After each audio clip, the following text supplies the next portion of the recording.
Hi, I want to just continue us talking about intuition that I started in a video, I posted a while ago, that where I was talking about how I'd received information about a woman that was pregnant and that I knew she had toxemia and how I needed to respond to that.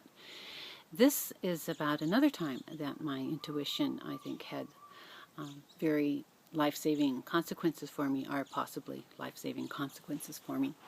This was 2005, and it was around this time, because I went to witch camp in California, which is a wonderful week in the woods in the Mendocino redwoods, put on by the reclaiming tradition. And if you ever get a chance to go to witch camp, I highly recommend it. It was wonderful, and I was able to attend a couple of different years.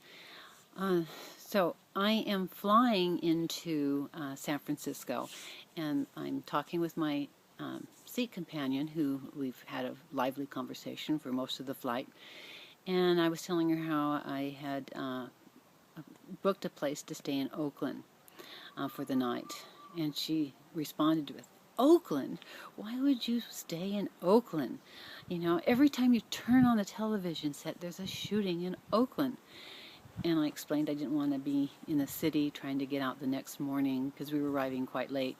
And I was born in Oakland and then lived in Oakland most of my life, and I never felt that that was that bad of a place. So anyway, that was it. But she goes, I would never stay in Oakland, shooting every time you turn on the TV.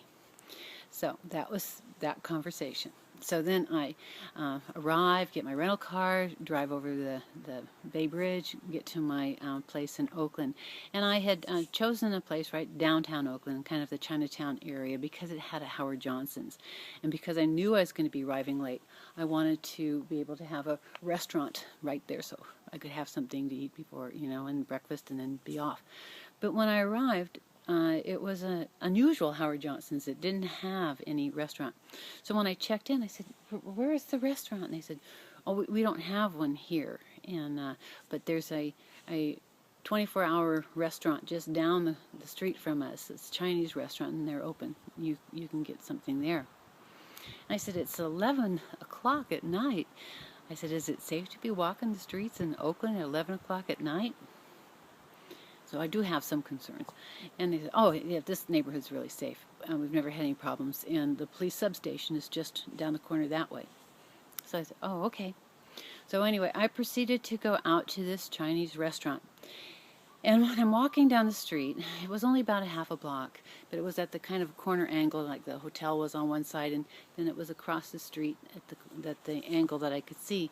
And as I was walking towards it, everything just seemed so interesting as far as just heightened lighting and everything, because I was the only one out there and just looking at this view of the Chinese restaurant, and it just looked different to me. And I thought, boy, that's a very interesting, almost like a picture. I could snap a picture and see it as a picture. So when I get to the restaurant, I noticed it's a very nice Chinese restaurant. Linens, tablecloths, everything. And so I thought, well, maybe I'll treat myself to a really nice Chinese dinner. I don't get out that much, so I was going to make it a real nice trip for myself. But when I looked around with the people, I just kind of looked all around, and it felt eerie. It just felt like, no, you shouldn't be here. You shouldn't be here. And so I decided to take an order takeout. So I placed my order takeout, and then I sat down in the little line of chairs that was waiting towards the front of the door. And then there were potted plants right behind me, and then tables right behind the potted plants.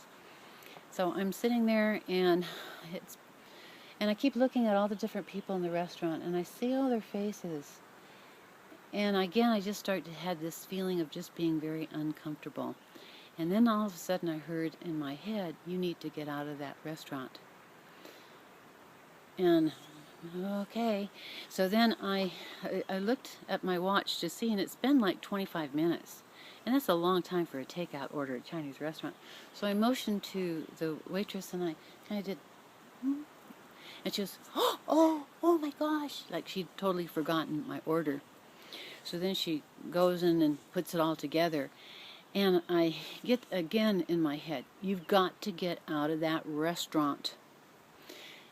And so I go up and I pay, and I see cookies and all that in the display case, and I thought, I think I'll just add to my order the cookies. And again I hear, get out of that restaurant now. And so I, oh, no cookies, I just leave, okay?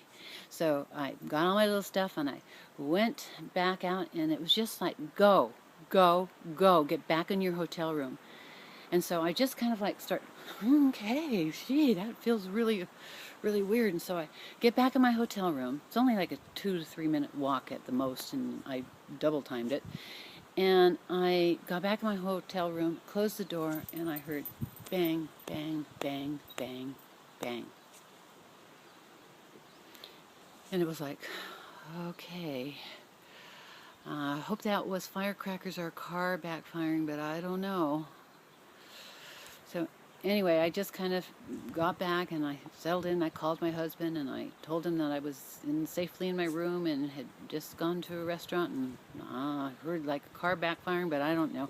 Anyway, that was it. So I went to bed, and in the morning I got up and I turned on the television set, and the first thing I see is the same vision that I had seen of this Chinese restaurant when I was walking towards it. That looked so strange just there. And that was the same angle that was on the TV screen. And the words underneath it said, downtown shooting in Chinatown. And I turned up the volume and I listened, and about 11:30 last night, a drive-by shooter had pulled up in front of the restaurant and just fired shots into the window and had killed a person and wounded several others. And I'm just kind of like starting to, oh my gosh, it wasn't firecrackers. It wasn't a car backfire. It was a shooting. So anyway, once I recovered from that, when I went down to check out, I saw the same guy who told me it was a safe neighborhood. And as soon as I walked up, he goes, we've never had that happen before. We've never had a shooting in this area ever. And I said, and I was in that restaurant just minutes before, and I just got out of there just like totally in time. And so I decided to walk over to the restaurant just to see if I could see anything, and there were news cameras there just kind of photographing and still unseen. But the window on one side had all been boarded up. But I went over to the other side of the windows to look in to see where the shooting was and where the person had been killed. And it was exactly the table right behind where I was sitting. It was me, plants, and then the table, and that's where the fellow was killed, and then all the people injured right around that area. So I said to the news person there, I said, I was sitting in that chair minutes, like maybe 2 to 3 minutes before the shooting. And so they put me on TV, and I got to be interviewed because of that, of just talking about how, having been in there, I didn't tell them that my intuition told me to get out of there or anything like that, because that seemed a little hooey for regular 5 o'clock TV. But let me tell you, when your intuition shouts at you, it really shouts at you. And when I hear that now, I respond, and I kind of go. So I think this is one of the reasons why I can walk into situations and be a little fearless, because I feel like I have a real connection with either my guides. I don't know if that's my intuition or my guides, or if my guides are my intuition. I don't know. It's, go around and around in that. But it made a difference for me. And whenever I hear that little voice in my head, or however it is, I respond, because I responded with the toxemia. I responded with getting the heck out of that restaurant as fast as I could. And the situation was it was a drive-by. Person had gotten out of the car and had gone right at that window and just fired the shots in there. and there was other people were in the car apparently. So I think even if I'd been on the street, I would have seen the whole thing happening.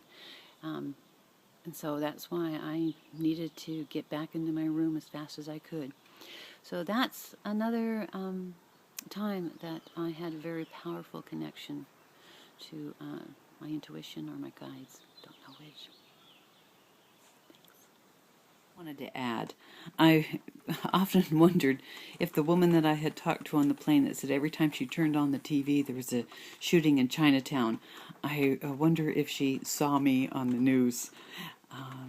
That just is kind of a coincidence that she would say that, and sure enough there was a downtown shooting in Chinatown of which I was intimately aware of.